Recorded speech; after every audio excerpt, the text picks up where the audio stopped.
Olá, pessoal, bem-vindos a mais um vídeo e nós vamos agora discutir o modelo PageRank. Então, veja, qual é o problema com a cadeia de Markov homogênea, com nossa caminhada aleatória em grafos não direcionados?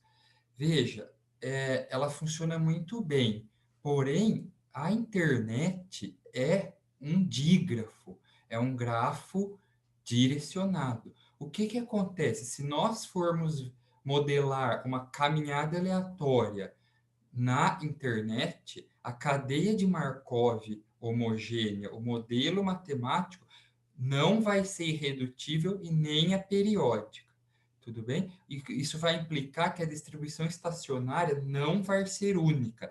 Vai depender diretamente de onde eu começo minha caminhada, ou da distribuição inicial W0. E isso, como vocês podem imaginar, não é nada bom.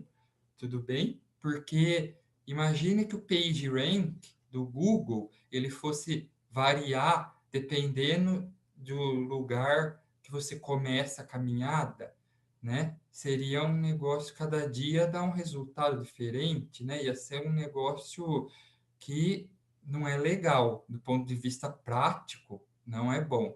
Então, o que que os pesquisadores fizeram? Precisou ajustar esse modelo da caminhada aleatória para tratar duas condições. A primeira condição é a presença dos conhecidos aí dangling nodes, ou os pontos sem saída.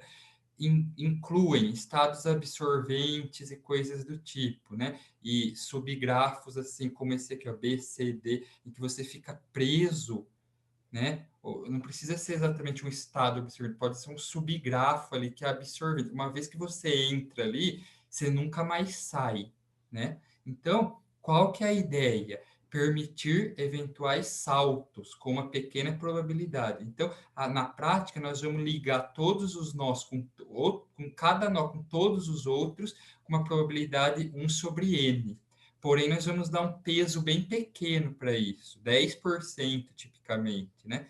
Não muito grande, tá certo? Vai permitir que se dê saltos, mas não que isso seja o comportamento esperado, né? Você vai permitir saltos com baixa probabilidade. Bom, e a outra situação é, pode não existir um K inteiro, né, aquele valor inteiro, para o qual seja possível estar em qualquer estado com probabilidade não nula. Ou seja, a caminhada se torna periódica ou determinística até mesmo, né? No caso, a gente está querendo dizer que os grafos bipartidos, né, são um problema. Você lembra que eu falei no vídeo anterior? Você fica algo periódico. Você está no lado X, depois vai para o lado Y, lado X. A cada vez que você transiciona, todo mundo do lado que você deixou fica com probabilidade zero. E isso é ruim para a convergência, né, da distribuição de probabilidade para a obtenção da distribuição estacionária. Muito bem. Então, a solução para esse caso aqui é permitir loops. Por que você permitindo loops você resolve isso? Porque imagina um grafo bipartido. Se você adiciona loops, você permite que naquela transição do tempo t do tempo k para o k mais 1, você possa permanecer no seu estado atual. Você não é obrigado a transicionar para o lado y, se você estiver no x, ou para o x, se você estiver no y. Então, essa é a ideia. E na prática, como a gente faz isso? Introduz elementos não nulos na diagonal da matriz P, a matriz de probabilidades de transição. Então, a ideia geral do modelo PageRank é criar um processo aleatório que modela um navegador. Então, ele faz duas coisas. Realiza uma caminhada aleatória padrão, com probabilidade 1 menos alfa. Onde eu falei, o alfa é pequeno, tipicamente 0,1, 0,15, 0,05. E ele salta para um estado aleatório com probabilidade alfa, o chamado teleport. Então, basicamente essa é a ideia. Como que a gente faz para criar a nossa matriz P barra, a chamada Google Matrix, né? A gente cria, no lugar da matriz P, pessoal, Porque agora o nosso modelo PageRank, ele não vai usar mais a matriz P. É óbvio, ele vai usar a P para construir a P bar, mas nós vamos ter como matriz de probabilidade de transição a P barra. Então, ela é 1 menos alfa P mais alfa 1 sobre N U, onde o que é U? U é uma matriz de uns, pessoal, inteira de uns. É uma matriz N por N de uns. Perfeito?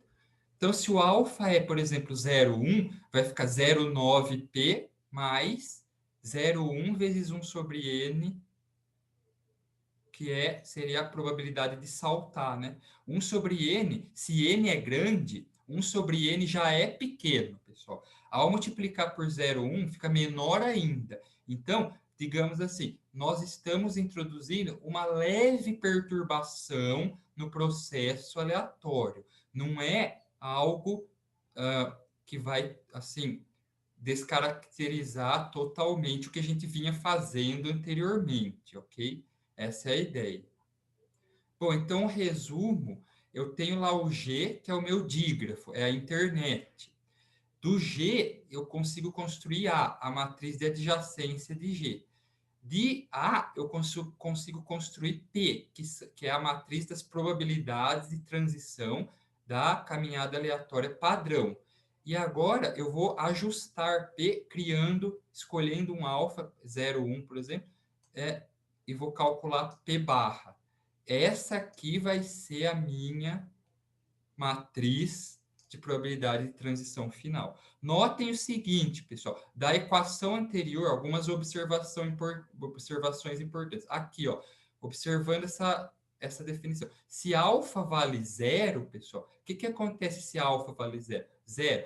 P barra igual a P. Esse termo desaparece. Então, se alfa vale zero, P barra igual a P, eu tenho a minha random walk padrão, minha caminhada aleatória padrão, onde a distribuição estacionária, nesse caso aqui, vai acabar dependendo de W0. Ela não é única. Se eu estiver na internet, num dígrafo.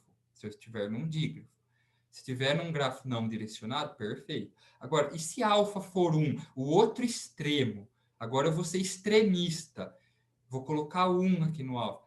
Zero aqui, e vai ficar 1 sobre n, U, que vai ser uma matriz de 1 sobre n.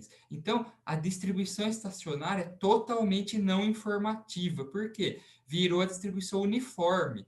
Descarta completamente a topologia do meu grafo.